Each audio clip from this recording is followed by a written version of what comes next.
आज रे जमाना में एक बहुत सुंदर संदेश इन कथा से प्राप्त हुए और वो संदेश ये है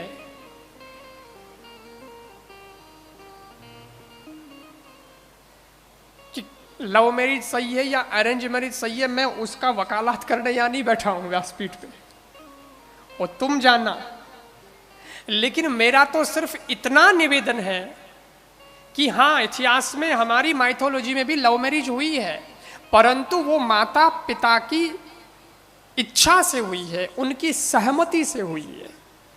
इन वास्ते एक बात जीवन में ध्यान रखनी कि अपने जीवन रे अंदर भी एड़ो कोई पॉइंट आए, एड़ो कोई मोड़ आए, एड़ी कोई सिचुएशन बने अपने जीवन में, चाहे लड़का हो चाहे लड़की, लेकिन ऐसी स्थिति में अपने माँ बाप का साथ होना जरूरी है। कम से कम इतना ध्यान रखना कि जिन्होंने मुझे पाल पोष के बड़ा किया है वो दो जन हैं, माँ और पिता। तो जिससे मैं शादी कर रही हूँ या कर रहा हूँ वो तो है एक, उस एक के दिल को रखने के लिए तुम दो दो दिलों को तोड़ मत देना।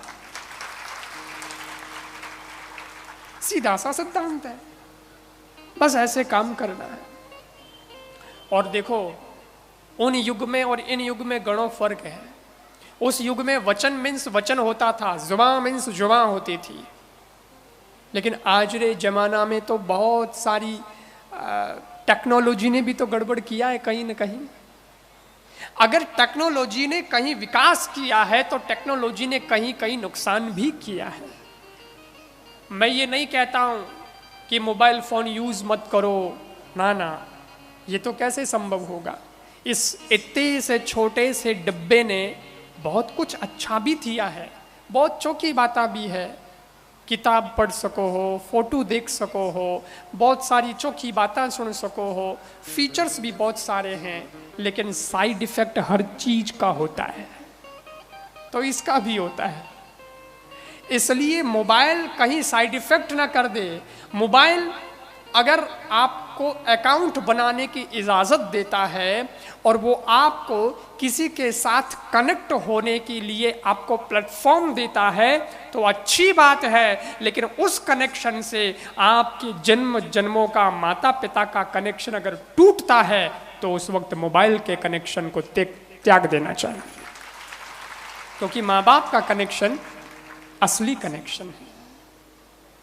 तो कटी ओ तो नहीं है कि अपने कने मोबाइल अपनो घर परिवार अपने आगो कर रही हो, ऐसा नहीं होना चाहिए। अरे बहुत सारे संगठन भी हैं, बड़ा नेटवर्क है उनका, और वो हमेशा यही कोशिश में लगे होते हैं कि हिंदुस्तान को बर्बाद किया जाए। लव जिहाद नाम से एक संगठन चलता है, उसका उद्देश्य यही है हिंदुओं पर, हिंदुस्तान पर कुठाराघात करना। बहुत सारे तरीके होते हैं आक्रमण के, उनको पता है कि सीमा पर तो सेना तैनात है, तो वहां से मिलिटेंट जो है वो नहीं आ सकते हैं, आतंकवादी को रोका जाता है। लेकिन एक दूसरे तरह का आतंकवाद है जो मोबाइल से फैल रहा है, और उसकी वजह से हमारी युवान पीढ़ी, अपने लड़के, अपनी लड़कियां, वे बर्बाद हो रही हैं। इसकी वजह से ये हिंदुस्तान को नुकसान है। तो मेरा निवेदन है, करबद्ध निवेदन है कि आप अपने विवेक से उपयोग लेना। मैं बहनों को भी निवेदन करता हूँ कि छोटी बच्चियां नहीं हैं आप, गुड़िया नहीं हो जिसको समझ नहीं है, सब समझ है आपको, और समझ है तो अपने विवेक का इस्तेमाल करिएगा, क्योंकि भगवान ने सारी चीजें दी है, लेकिन सारी चीजों के साथ में एक विवेक भी दिया है जो केवल इंसान के पास में, ये एक्स्ट्रा फीचर है जो इंसान को दिया है भगवान ने, और पशुओं को, पक्षियों को नहीं दिया है। और इंसान का पतन और उत्थान, इंसान की क्वालिटी वहीं से तय होती है। और वो कैसे तय होती है कि ऊंचाइयों से कोई व्यक्ति महान नहीं बनता और लाखों की संपदा से कोई व्यक्ति धनवान नहीं बनता। कोई ऊंचो दिखे, लंबो लंबो दिखे और कहे अरे साहब बहुत मोटो आदमी है, कहीं मोटो आदमी, लकड़ एक टक्कर को नहीं। तो वह लंबाई का ही काम रही। हर लंबे आदमी को स्वामी विवेकानंद जी थोड़ी कहते हैं। ऊंचाइयों से कोई व्यक्ति महान नहीं बनता और लाखों की संपदा से कोई व्यक्ति धनवान नहीं बनता। इससे भी महती आवश्यकता है जीवन में विमल विवेक की। इससे भी महती आवश्यकता है जीवन में विमल विवेक की। क्यों? क्योंकि आजकल माँ बाप थोड़ो भी की कह देवे नहीं बेटा बेटी ने, बेटा ने की कह देवे तो बेटो रिया बोल जावे, बेटी ने की कह देवे तो कहीं कहवे हम मैच्योर है, आपको बीच में बोलने की जरूरत नहीं है, हम क्या करेंगे, कहाँ जाएंगे, क्या नहीं करेंगे, किसका मोबाइल रखेंगे, किसका नंबर रखेंगे, आपको पंचायती नहीं है, हम समझदार हैं। ऐसा बोल देते हैं माँ बाप को, सामने से जवाब दे देते हैं, माँ बाप की सुनते नहीं है। और क्या बोलते हैं, कॉलेज में पढ़ियोड़ा हमें बीकॉम करिए, डिग्री लिए तो ना आवे कहिए कह गड़त आवे को नहीं पढ़ना।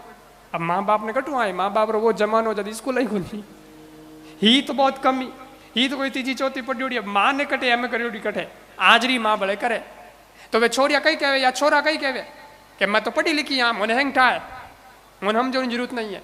तब मैं कहता हूं, सुनना बिन पंक्तियों को वापस, ऊंचाइयों से कोई व्यक्ति महान नहीं बनता और लाखों की संपदा से कोई व्यक्ति धनवान नहीं बनता। इससे भी महती आवश्यकता है जीवन में विमल विवेक की, क्योंकि डिग्रियों से कोई व्यक्ति विद्वान नहीं बनता, डिग्रियों से कोई व्यक्ति विद्वान नहीं बनता। समझ में आ गई बात? तो इस प्रसंग से हमें यह शिक्षा लेनी है कि जहां मेरी संस्कृति, जहां मेरी सभ्यता अगर छूट रही हो जिस कार्य को करने से, मैं वो काम न करूं। 10 बार नहीं 100 बार सोचना किसी एक कदम को उठाने से पहले कि क्या ये कदम उठाने से मेरे माँ बाप का सर गौरव से ऊपर होगा या नीचे होगा। अगर नीचे हो जाता है तो मैं वो काम न करूं, बस। और बाकी आप माँ बाप ने खुल्लम खुल्ला रखो ना। मैंने कल कहा था या परसों कहा था शायद कि देखो, माँ बाप को भी अपने बच्चों के साथ में फ्रेंडली बिहेवियर करना चाहिए, दोस्ताना व्यवहार। क्योंकि आप कब तक ये कहते रहेंगे और कब तक ये दूरियां बना के रखेंगे कि मैं तो माँ बाप थे छोरा हो, थे ने ना हो, मैं मोटा ना। अभी आप दोस्ताना व्यवहार करोगे ना तो कोई बात बेटा बेटी आपने खुलन बता भी सके। और आप अगर ये व्यवहार नहीं करोगे, आप उनको ये छूट नहीं दोगे कि बेटा जो बोलना है मेरे से बोल, मैं तेरा दोस्त हूं, ये भाव करके बोलोगे नहीं ना, तो कोई और दूसरा दोस्त उसकी जिंदगी में आएगा और वो जिंदगी बर्बाद करेगा। इससे अच्छा तुम खुद दोस्त बन जाओ।